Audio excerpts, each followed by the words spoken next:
Good evening, ladies and gentlemen. Kuch Kuch Hota Hai is one movie that my family throws on me when I suppose they run out of tomatoes or eggs.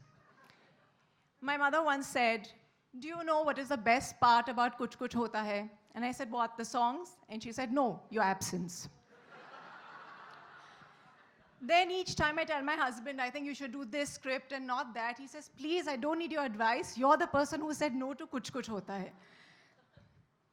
But for that, I don't really have any excuse. In fact, I never felt bad about it till I was here today and I saw this AV and how many awards, and that, I actually regretted saying no for the first time in my life. I do remember Karan coming to give me a narration of the script.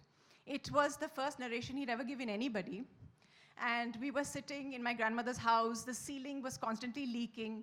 And halfway through, I didn't know what was more damp, the ceiling or Karan's face, because he was crying profusely, and I had to keep giving him one tissue after another. He was very touched by his own story.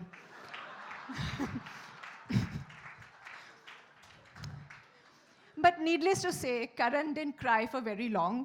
He already had the incredible Shah Rukh and Kajol, and then he found the terrific Rani Mukerji, made this marvelous movie, and has been laughing all the way to the bank ever since.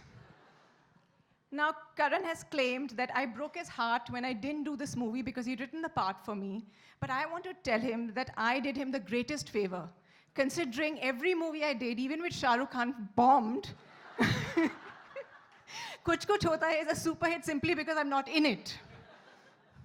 And Rani, my dear friend, I've told you this before, but you owe me 1,000,000 gifts because, darling, I made your career.